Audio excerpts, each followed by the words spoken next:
and welcome literature lovers to LitLoom. Today we are diving into one of the most powerful, unsettling, and masterfully constructed dramas ever written. William Shakespeare's Othello, the Moor of Venice. But to truly grasp its genius, we must first step into the world that created it. Don't you think so? This is not just a play.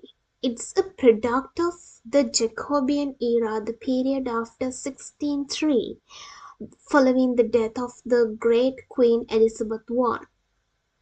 Her successor, King James I, brought a taste for darker, more complex, and psychologically twisted tales.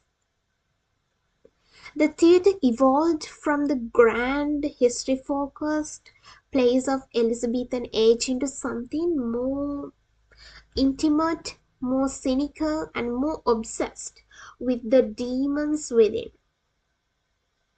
Okay, Othello was written around 1603 to 1604, is the quintessential drama of this new volatile age.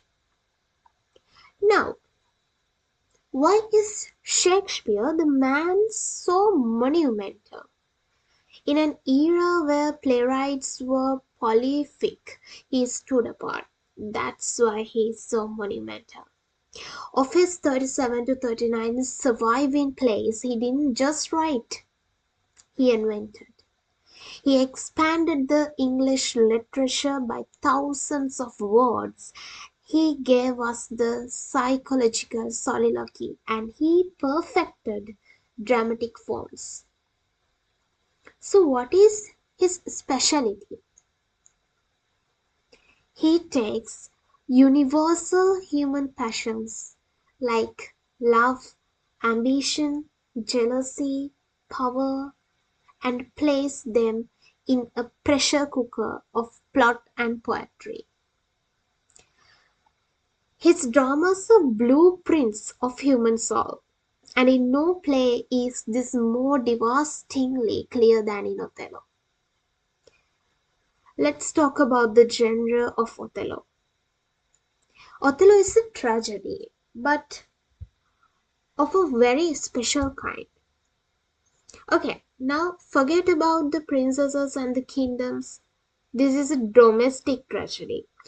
Its stage isn't a battlefield or a throne room, but it's a bedroom. The enemy isn't an army, it's a whisper. This focuses on the intimate destruction of a marriage, and the home was groundbreaking. It makes the terror profoundly personal. And what is its central feature? That is relentless claustrophobic tension. Shakespeare constructs it like a thriller. He gives the villain, Iago, a direct line to us, the audience, through his chilling soliloquies. We become unwilling accomplices to his plot, watching with horror as he engineers the downfall of a good man. We, the readers, the watchers, see the trap closing in real time, screaming at the characters who cannot hear us. This is dramatic irony at its most agonizing.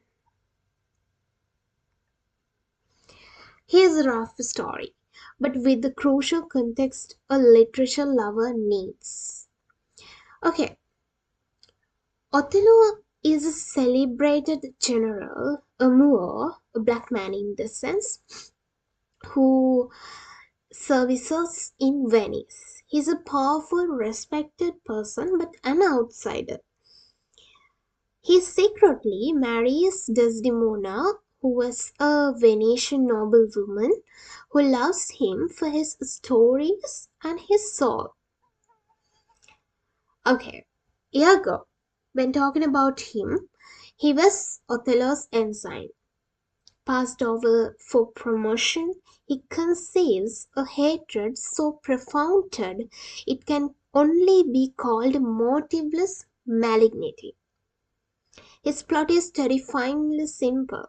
Okay, so he will use Othello's greatest strength, his open, trusting nature, against him. Iago will poison Othello's mind with the idea that Desdemona is unfaithful. And he is the master stroke. Iago's weapon isn't poison or sword. What do you think it is? Let me see. It's language. A dropped handkerchief, which was a cherished love token, a carefully timed question, a fine reluctance to speak. These are his weapons. He doesn't force a lie, he plants a seed of doubt and lets Othello's imagination, his own insecurities about his race, his age, his place in society, do the rest.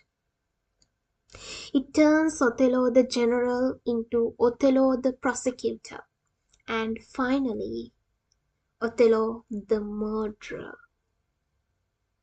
So, what should a true literature lover be curious about when approaching Othello? I will guess. First guess. Don't you feel like that Othello, who he is, a fool or a hero? That is my first guess. Is he noble man, destroyed by an external evil, or does the play expose a fatal flaw within him, a capacity for jealousy that was always there? Second one, what is Iago's motivation?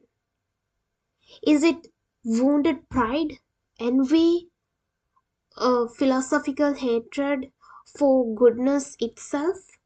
The play tantalizingly offers many reasons but pins down none, making him an eternal enigma. Third one, how central is race? Othello's identity as a black man in a white world is constantly highlighted in the racist slurs of Iago and others, in his own self-doubt, and in the scandal his marriage causes. The drama forces us to confront how society's prejudice can be internalized as a weapon of self-destruction. Okay, then, as the fourth one, don't you think, what about Desdemona? Is she a passive victim, or is there strength in her unwavering love and her stunning, defiant claim of innocence, even after so even in her final moments? This is why Othello endures. It's not a historical relic, it's a psychological autopsy. It asks us, how well do we really know those we love? How well do we know ourselves? How many lies whispered by a trusted friend would it take to shatter your world?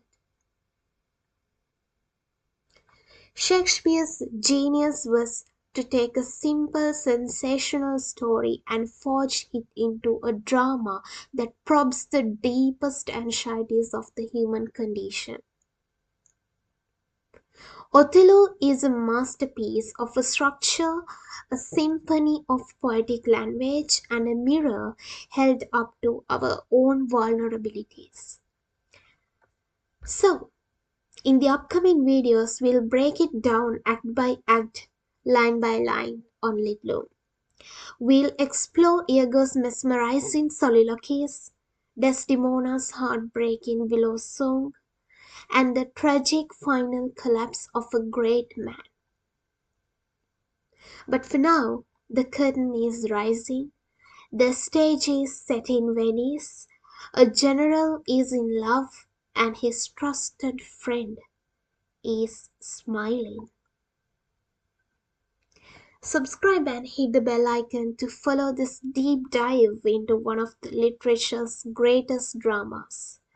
Let us know in the comments what do you think is Iago's true motivation. Until next time, keep reading between the lines.